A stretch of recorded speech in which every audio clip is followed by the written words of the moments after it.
Hello everyone, welcome to the 90 plus classes. मैं हूं आपके साथ पंकज। बच्चों, 2 दिन से चल रही है बहुत ज़्यादा कन्फ्यूज़न 9th चैप्टर को लेके। कोई बच्चा कह रहा है कि हमारा ये टॉपिक नहीं आ रहा, कोई कह रहा है आ रहा है। ऐसे बहुत सारे टॉपिक्स हैं 9th चैप्टर में जो सीबीएसई ने काट दिए बट स्कूल वाले दे रहे हैं, और कुछ ऐसे टॉपिक भी हैं जो स्कूल वालों ने मतलब सीबीएसई ने नहीं काटे बट स्कूल वाले दे रहे हैं, और स्कूल वाले या फिर कटवा रहे हैं। ऐसा चल रहा है। तो अब मैंने क्या डिसीज़न लिया, देखो। आपका एक तो डिपार्टमेंटल स्टोर वाला इसमें टॉपिक बचा है, चेन स्टोर बचा है, मेल ऑर्डर हाउस बचा है जिसमें हम ऑनलाइन मेडर करते हैं। इसके अलावा डॉक्यूमेंट्स, हमने ये डिसाइड किया था कि आज हम ये टॉपिक्स करेंगे।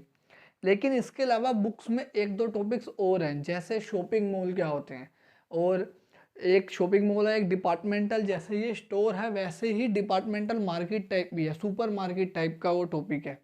तो अब कई बच्चों का वो आ रहा है, कहीं का नहीं आ रहा। तो इसलिए अब उनके ऊपर भी वीडियो बनाएंगे ताकि सारे बच्चों का कवर हो सके सिलेबस। तो आज सिर्फ हम ये 2 टॉपिक कवर करें, एक डिपार्टमेंटल स्टोर और चेन स्टोर। अगर सारे टॉपिक कवर करते तो वीडियो बहुत बड़ी बन जाती है और तुम लोगों ने पूरी वीडियो फिर देखनी नहीं है। आप 15 मिनट से ज़्यादा तुमसे पढ़ा नहीं जाएगा। तो आज सिर्फ ये 2 टॉपिक कवर करेंगे, इनके मीनिंग, इनके मेरिट्स और इनकी लिमिटेशन। और डिपार्टमेंटल स्टोर सबसे ज़्यादा इम्पोर्टेंट टॉपिक है, चाहे आपका वाइवा हो चाहे पेपर हो। ये वाला पॉइंट बहुत मोस्टली ये वाला पूछा जाता है आपसे। तो चलो स्टार्ट करते हैं आज। देखो, पहले डिपार्टमेंटल स्टोर क्या होते हैं। आप सबने बिग बाज़ार सुना होगा, बिग बाज़ार देखा भी होगा बहुत सारे बच्चों ने, बहुत फेमस भी हुआ था बीच में, तो बहुत ज़्यादा ही चला था बिग बाज़ार। ये क्या होता है, ये लार्ज रिटेल स्टोर होते हैं। रिटेल स्टोर, हमें रिटेल का मीनिंग हम पहले ही पढ़ चुके हैं। जिन बच्चों ने मीनिंग नहीं पढ़ा है रिटेल और होलसेल का डिफरेंस, तो प्लीज़ आप पहले वो वीडियो देखना ताकि आपको ये पूरा इनका मीनिंग क्लियर हो जाए एक बार।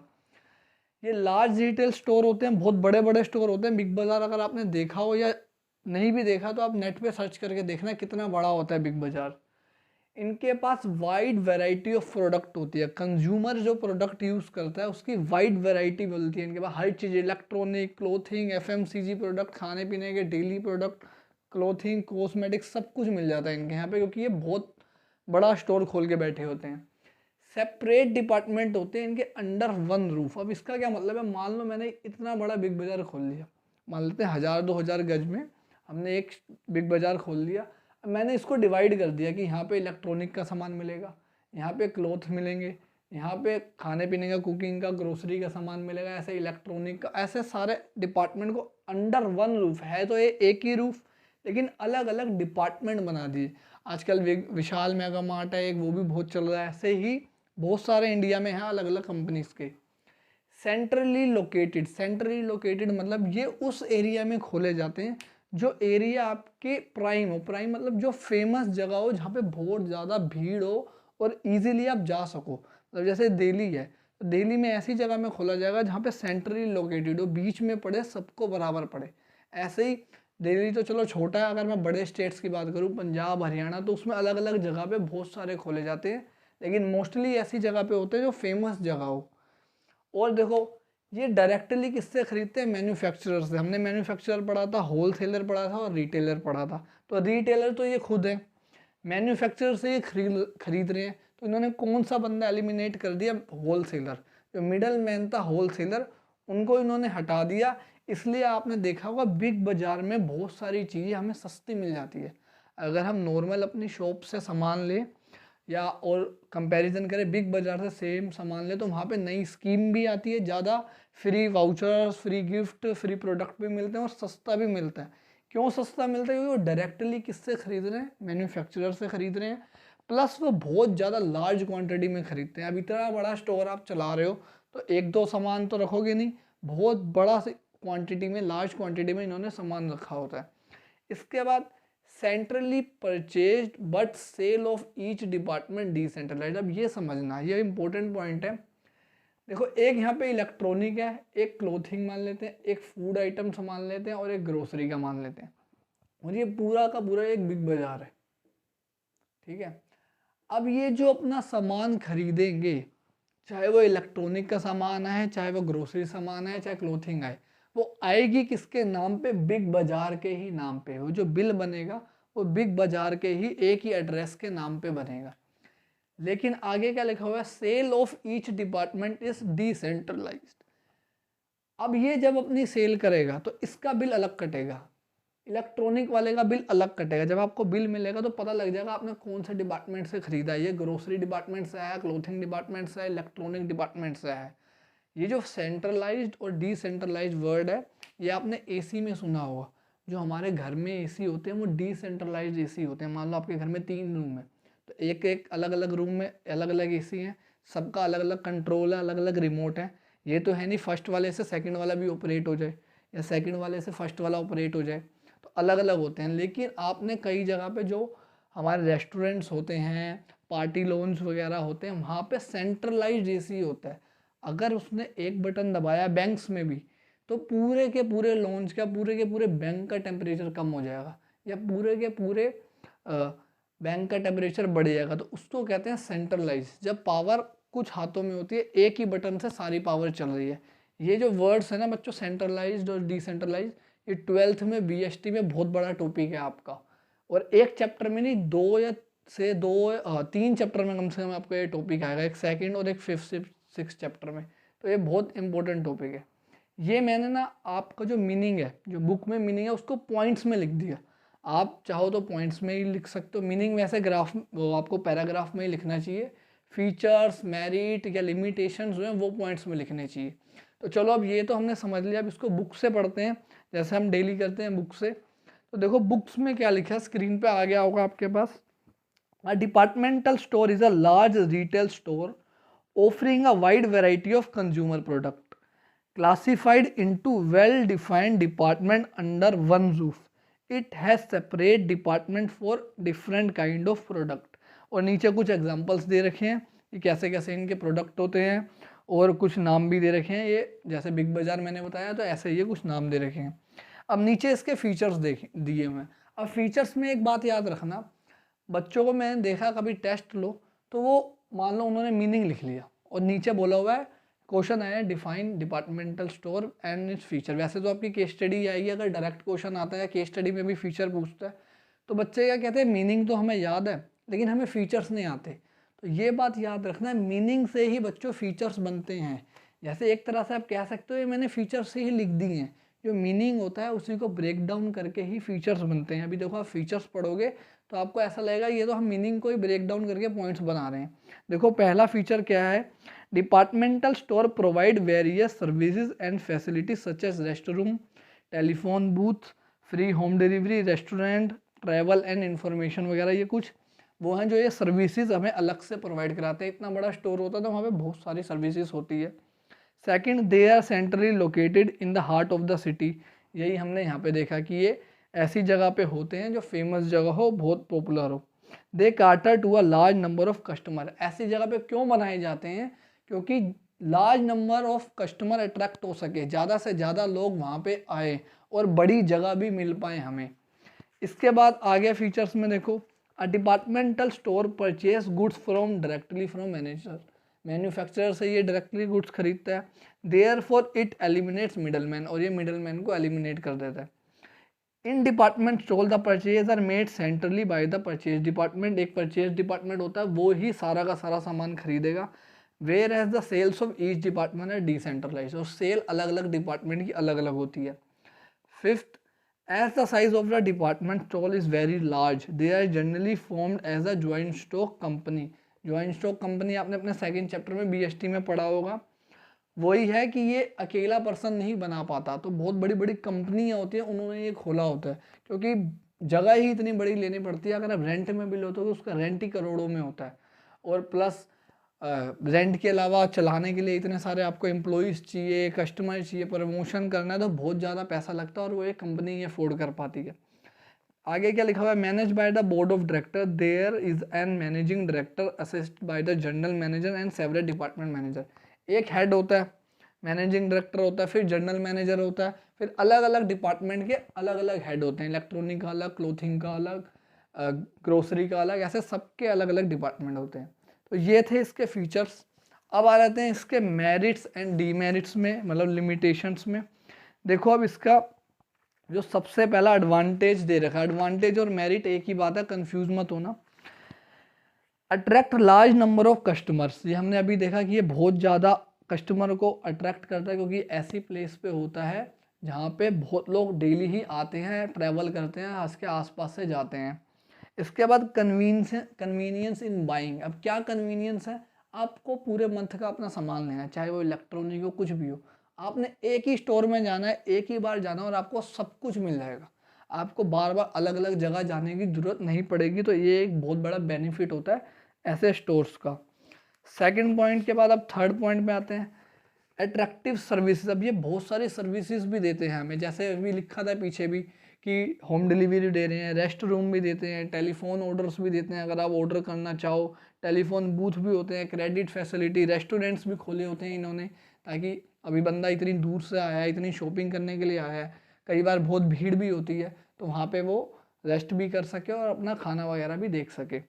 इसके बाद fourth, economy of large scale operation. अब ये क्या है, अब देखो इतनी बड़ी ऑर्गेनाइजेशन है, ऑर्डर भी बहुत ज़्यादा डालेगी, बहुत बड़ा ऑर्डर लिखेगा, तो जिससे क्या होगा, बहुत बड़े स्केल पे आपको प्रोडक्शन का मौका मिलेगा। ये स्केल ऑपरेशन का मतलब है कि हमारी इकोनॉमी में बहुत ज़्यादा प्रोडक्शन हो पाएगी।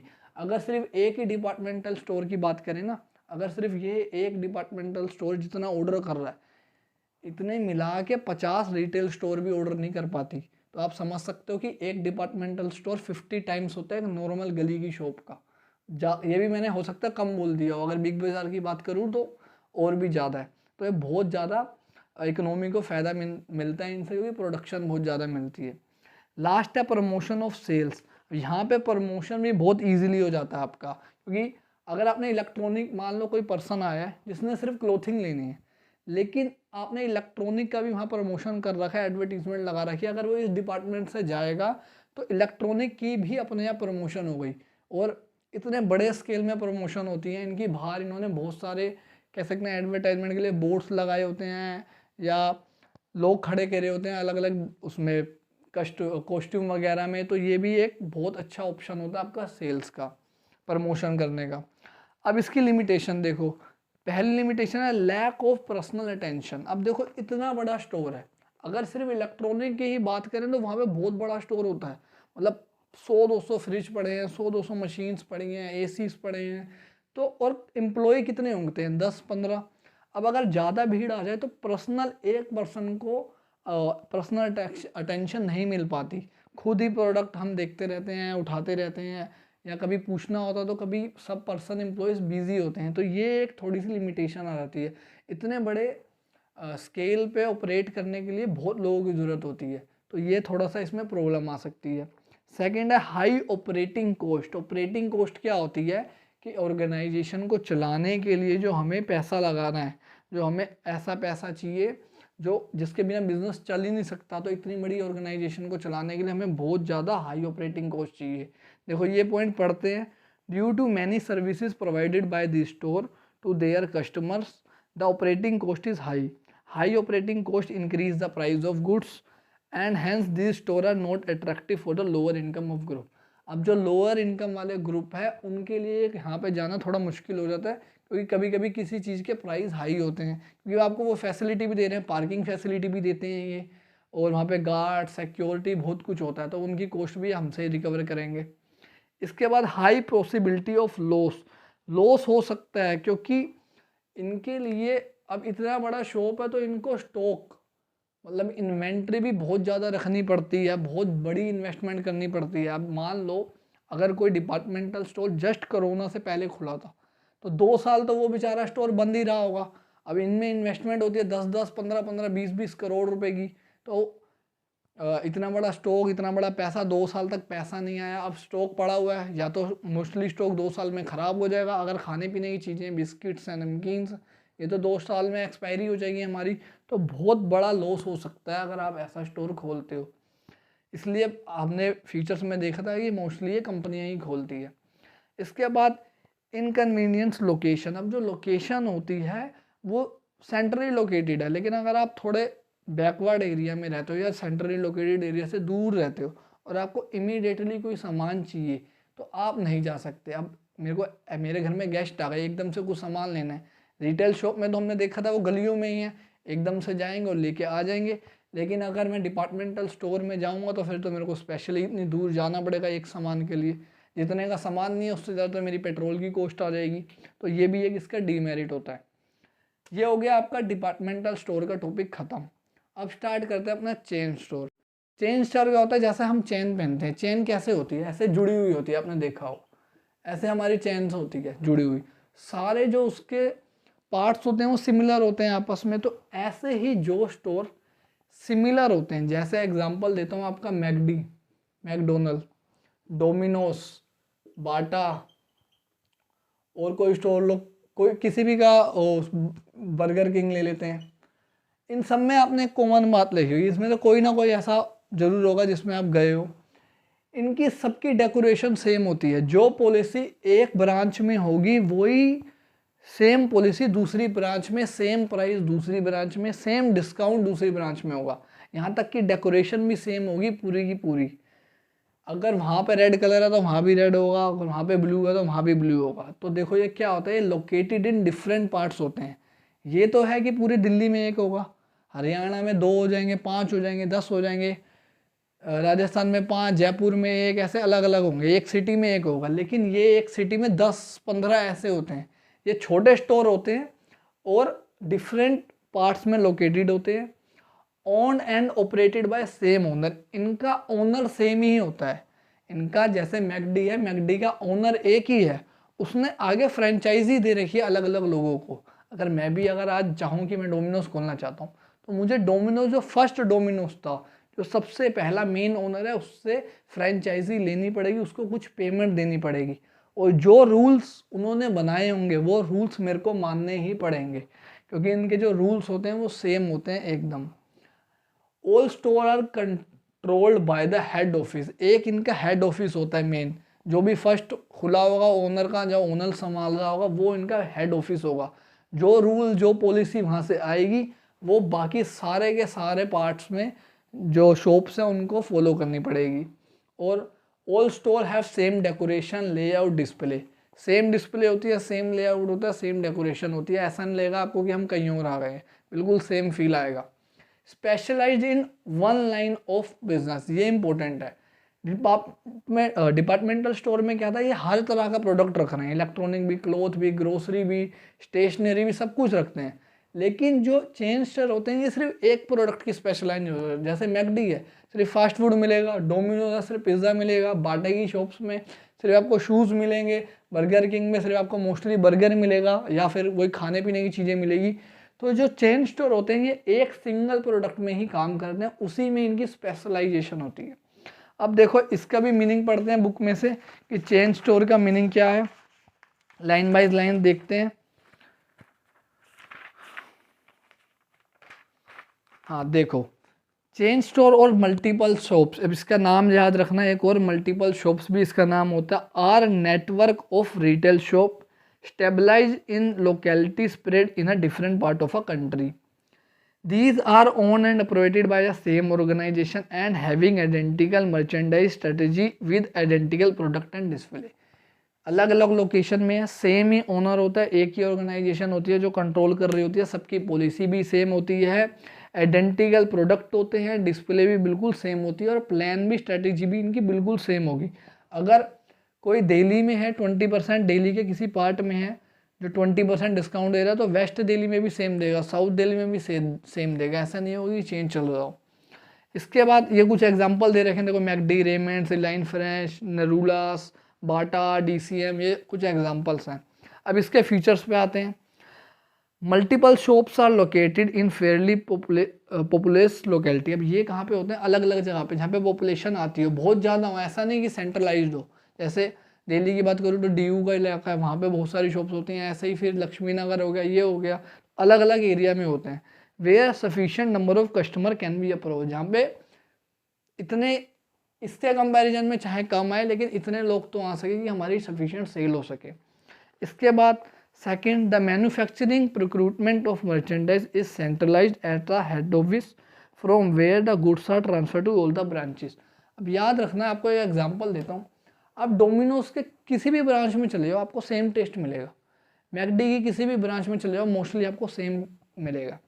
क्या होता है, ये ऐसा नहीं है कि मान लो एक ए ब्रांच है, बी सी डी, ये ब्रांच अपना प्रोडक्ट खरीदेगी, ये अपना रॉ मटेरियल खरीदेगी अपना, ऐसा नहीं होता है इनमें। एक जो हेड ऑफिस होता है वहाँ पे ही सारा का सारा रॉ मटेरियल सारा का सारा परचेज किया जाता है, फिर डिस्ट्रीब्यूट किया जाता है, ए को अलग, बी को अलग, सी को अलग। आपको पता हो, शायद पता हो कि जो मैकडोनल्ड्स हैं उनके जो आलू, जिसमें वो आलू टिक्की बनाते हैं, वो आलू एक ही फार्मर से आता है।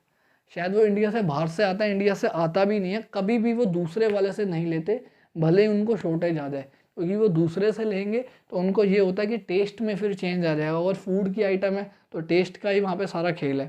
तो इसलिए इसमें लिखा हुआ है कि जो सामान खरीदा जाता है वो एक ही से खरीदा जाता है, मैन्युफैक्चरर वाला, और फिर डिस्ट्रीब्यूट किया जाता है सारे अलग अलग वार्ड्स में। थर्ड क्या है, each retail shop is under the direct supervision and control of branch manager. Her shop का एक ब्रांच मैनेजर होता है जो उसको कंट्रोल करता है। Who is responsible for its day to day management, जो उसके डे टू डे एक्टिविटी के लिए रिस्पॉन्सिबल होता है। He has to send daily report to the head office, उसको डेली रिपोर्ट भेजनी पड़ती है कहाँ पे, हेड ऑफिस में। किस चीज़ की, कितनी सेल हुई है, कितना कैश आया है, कितना स्टॉक अभी पड़ा है, कितनी कैश सेल हुई, कितनी कार्ड से सेल हुई, सारी डिटेल भेजनी पड़ती है हेड ऑफिस में। All stalls are control by the head office, ये फोर्थ पॉइंट में लिखा है आपके, which is concern with formulating the policy and getting them implemented. जो हेड ऑफिस होते हैं वो ही सारा का सारा कंट्रोल करते हैं, वो ही वो बनाते हैं, पॉलिसी बनाते हैं, फॉर्मुलेट करते हैं, फिर उसको इम्प्लीमेंट कराते हैं अलग अलग उसमें। जैसे आपने देखा होगा, अगर रिपब्लिक डे आया, इंडिपेंडेंस डे आया, तो डोमिनोज के सब में आपको सेम डेकोरेशन मिलेगी, सब में बैलून लगे हुए मिल जाएंगे, सेम के सेम, ऐसा नहीं होगा बिल्कुल भी चेंज मिले। इसके बाद the price charge for goods sold in chain store are same everywhere, और बिल्कुल सेम टू सेम होगा, चाहे वो कैश बेसिस में बेचें, कैसे भी बेसिस में बेचें, पॉलिसी सबकी सेम होगी, सबका प्राइस सेम होगा। ये नहीं है यहाँ सस्ता मिल रहा है वहाँ महंगा, तो महंगे वाले में कोई जाएगा ही नहीं, हर पर्सन सस्ते वाले में चला जाएगा। 6 पॉइंट क्या है देखो, an inspector is imported by the head office to make day to day supervision of the shop regarding quality of the customer service provided, adherence to policy of the head office. अब क्या होता है, head office ने एक person appoint किया होता है जिसे कहते हैं इंस्पेक्टर। इसका काम होता है अलग अलग शॉप्स पे जाना और देखना कि जो हेड ऑफिस ने रूल बनाए हैं क्या वो अप्लाई किए जा रहे हैं या नहीं, या फिर जो हमने बोला था क्वालिटी मिलनी चाहिए सामान की, या वो मिल रहा है या नहीं मिल रहा। जैसे गवर्नमेंट की भी चेकिंग होती है, गवर्नमेंट के जो डिपार्टमेंट होते हैं तो गवर्नमेंट एक पर्सन अपॉइंट कराती है जो चेक करेगा कि गवर्नमेंट के रूल अप्लाई हो रहे हैं नहीं हो रहे, तो वैसे ही ये होता है। अब 7 point, chain store have a same decoration layout, ही हमने पहले ही पढ़ लिया। बहुत सारे फीचर्स पढ़े हैं, 4-5 भी आप कर लेते हो तो आपको याद आ जाएगा, इजीली पेपर में आपका हो जाएगा। अब इसके मेरिट्स पे आते हैं, फिर इसकी लिमिटेशन भी है। अब देखो इसके मेरिट्स क्या हैं आपके चेन स्टोर के। पहला देखो क्या है, इकोनॉमिक ऑफ स्केल, पढ़ो इसको। Goods for all multiple shops are purchase by the head office, such bulk purchasing result in several economy like heavy discount from supplier. अब ये क्या है, अब अगर देखो आप समझो, अगर ये ए वाला पर्सन मान लेते हैं ये 10 kg सामान खरीदता है रॉ मटेरियल, फिर ये भी 10 खरीदता है, ये भी 10 खरीदता है, और ये भी एक 10 खरीदता है। अब ये अगर बार्गेनिंग करेंगे तो कितने की कर पाएंगे, सिर्फ 10 kg की। लेकिन अगर इनके तीनों के बिहाफ पे हेड ऑफिस एक ही बार खरीदता है तो वो कितने खरीदेगा, 40 kg सामान। तो अब उसकी बार्गेनिंग पावर ज़्यादा हो गई, वो लो प्राइस में सामान खरीद सकता है क्योंकि एक ही बार वो बल्क में सामान खरीद रहा है। तो ये लिखा हुआ है कि इस चीज़ का इनको फ़ायदा होता है, ट्रांसपोर्टेशन कॉस्ट भी बचती है और डिस्काउंट भी मिलता है। तो ये इसलिए आता है इकोनॉमी ऑफ स्केल में। सेकंड है एलिमिनेशन ऑफ मिडल मैन। अब इसमें क्या लिखा हुआ है, ये डायरेक्टली ये ही बना रहे हैं और डायरेक्टली ही कस्टमर को बेचते हैं। बाटा का जो शोरूम है वो बाटा की ही मैन्युफैक्चरिंग हो रही है, बाटा का ही स्टोर है। डोमिनोज वाले खुद बना रहे हैं, खुद बेच रहे हैं। ऐसे ही हल्दीराम के स्टोर है, खुद बना रहे हैं, खुद में बेच रहे हैं। मैकडी खुद बना रहे हैं, खुद बेच रहे हैं। आजकल तो मिडल मैन जैसे स्विगी और आपके जोमेटो है वो एज ए मिडल मैन काम कर रहे हैं।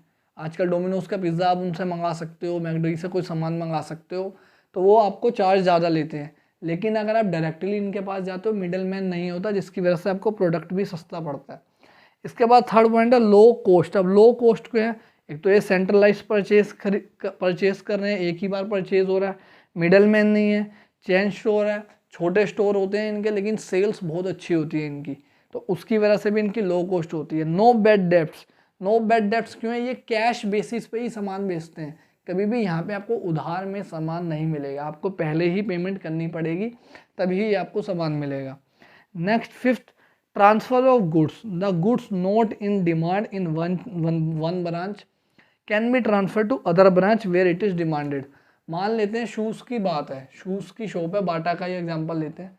अगर ए वाली ब्रांच में कोई प्रोडक्ट नहीं बेच रहा, कोई शूज़ नहीं बिक रहा, लेकिन बी पार्ट में उसकी डिमांड आ रही है काफ़ी टाइम से, तो उसे ट्रांसफ़र कर दिया जाता है बी में। इससे क्या होगा, ए को नुकसान भी नहीं होगा और बी की जो सेल है वो भी नहीं रुकेगी, तो कंपनी का ओवरऑल जो है वो नुकसान नहीं होगा। बहुत सी जगह ऐसी होती है जहाँ पे सेल कम होती है, कुछ एरिया होते हैं, मान लो ए है, इसके यहाँ पे एरिया में सेल नहीं है, लेकिन बी वाले जगह पे बहुत ज़्यादा अच्छी सेल होती है, तो इस बी वाले की सेल को इसके लॉस से थोड़ा सा कंपनसेट कर दिया जाता है कुछ टाइम के लिए। अगर ये कॉन्टीन्यूसली लॉस में जा रहा है फिर तो ऑफ कोर्स बंद कर देंगे, लेकिन कुछ टाइम के लिए ट्राई करते हैं कि इसे कैरी ऑन करे, चलता रहे, या ये शॉप हमारी चलती रहे ताकि बंद ना करना पड़े। इसके बाद डिफ्यूजन ऑफ रिस्क। अब क्या है, रिस्क भी कम हो गया। जो मैंने ये एग्जांपल बताया, आपने 10 शॉप खोल दी, एक नहीं तो दूसरी चलेगी, दूसरी नहीं तो तीसरी चलेगी, कहीं ना कहीं से तो पैसा आएगा ना आपका। तो ऐसे ही कि क्या होता है, जो लॉस होता है ना, रिस्क होता है, वो बढ़ जाता है, कम हो जाता है।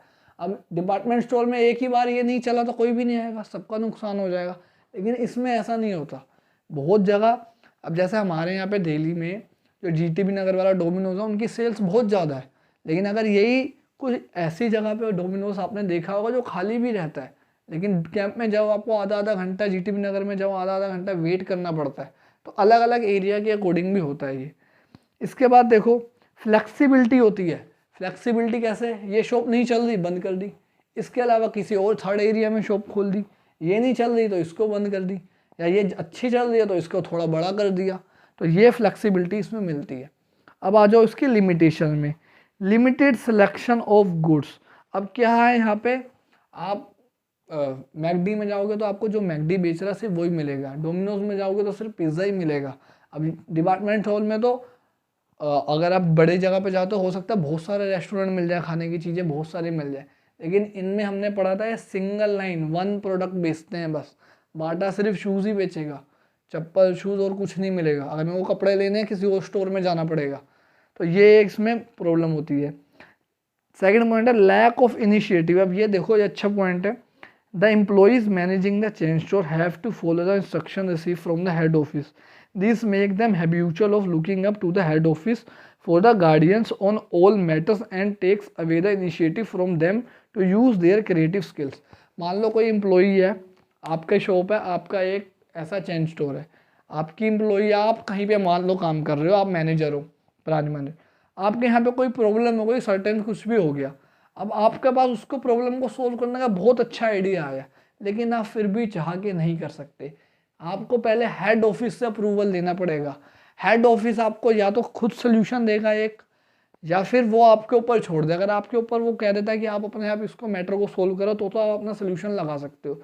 लेकिन अगर वो कहता है नहीं, जो हमारी कंपनी की पॉलिसी है, जो हमारा रूटीन है, आपको वो ही फॉलो करना पड़ेगा, तो फिर आप कुछ नहीं कर सकते। क्योंकि हमने पढ़ा कि इनकी डेकोरेशन सेम है, मान लेते हैं डेकोरेशन की ही कोई आइडिया आया आपके पास, अब वो आपके माइंड में आ गया लेकिन बाकी ब्रांच मैनेजर के नहीं आया।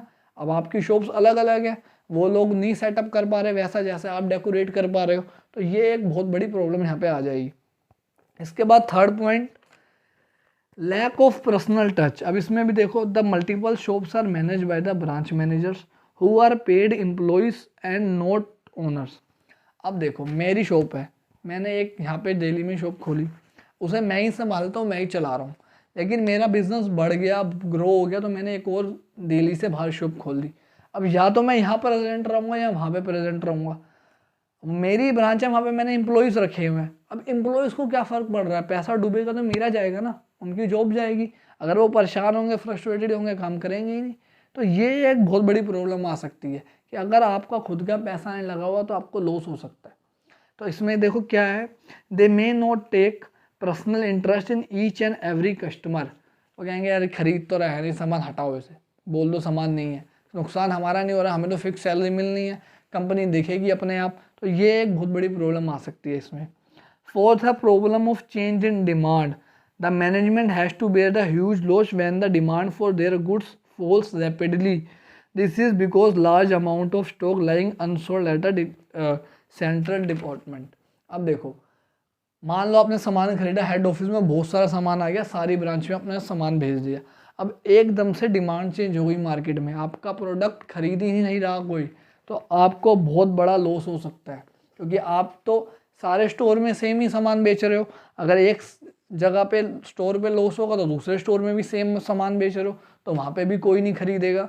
तो एक दुकान बंद होगी तो आपको सारी ही शॉप्स बंद करनी पड़ेगी आपकी. तो ये एक बहुत बड़ा लॉस हो सकता है. इसके बाद नो क्रेडिट फैसिलिटी. ये लोग क्रेडिट फैसिलिटी नहीं लेते, जिससे कस्टमर हो सकता है थोड़ा सा डिमोटिवेट हो जाए सामान लेने से. वैसे आजकल कम ही होता है, मोस्टली कैश में ही ले लेते हैं सामान. 6 लास्ट, नो होम डिलीवरी. अब ये जो नो होम डिलीवरी है सब जगह एप्लीकेबल नहीं है. डोमिनोज वाले तो होम डिलीवरी करते हैं, लेकिन वो भी विद इन स्पेसिफिक डिस्टेंस में करते हैं. बाटा वाला नहीं करता, जो इन्होंने एग्जांपल दिया. मैकडी की भी नहीं होती. तो ऐसे ही कुछ चेन स्टोर डिलीवरी करते हैं, कुछ चेन स्टोर डिलीवरी नहीं करते. क्यों नहीं करते? क्योंकि इतनी कॉस्ट पड़ जाएगी उनको, इतनी दूर दूर जाना पड़ेगा, वो अलग मैटर है, वो छोड़ो आप. अब इसके मेरिट्स और डीमेरिट्स भी हो गए हमारे. लिमिटेशंस मतलब डीमेरिट्स ही हैं. ये हो गए हमारे 2 टॉपिक कवर. अच्छे से इनको करना है, क्योंकि डिपार्टमेंट स्टोर पेपर में बहुत अच्छे से आ जाता है. और ट्राई करो बच्चों, आप लोगों ने केस स्टडीज़ नहीं करी हुई, टर्म पहली बार 11th कर रहे हो, आपका टर्म 1 उसमें निकल गया MCQs में, उसमें आपने डिटेल में पढ़ा नहीं, केस स्टडीज़ करी नहीं. तो अब मैं देख रहा हूँ बच्चों को केस स्टडीज़ करने में प्रॉब्लम आ रही है. तो केस स्टडीज़ को सोल्व करो अपनी बुक्स पे. अगर कोई केस स्टडीज़ में आपको दिक्कत आती है, आप नीचे प्लीज़ कमेंट करो, या फिर इंस्टाग्राम का लिंक आपको नीचे मिल जाएगा वीडियो में, वहाँ पर जाके आप मेरे को DM कर सकते हो, मैं उसका आंसर आपको बता दूंगा. और सबसे बड़ी बात, बच्चों को ये नहीं पता होता कि केस स्टडी को प्रेजेंट कैसे करना है, लिखना कैसे है. तो वो मैं आपको बता दूंगा अगर आपको प्रॉब्लम हो रही है तो. अब मिलते हैं बच्चों नेक्स्ट वीडियो में. नेक्स्ट टॉपिक में इसके डॉक्यूमेंट्स वाला टॉपिक, शॉपिंग मॉल वाला टॉपिक कवर करेंगे, और एक टॉपिक इसमें हो रहा है सुपर मार्केट, वो वाला भी कवर करेंगे. फिर ये चैप्टर हो जाएगा आपका finish. Thank you everyone. Video को प्लीज़ लाइक करें और चैनल को सब्सक्राइब करें.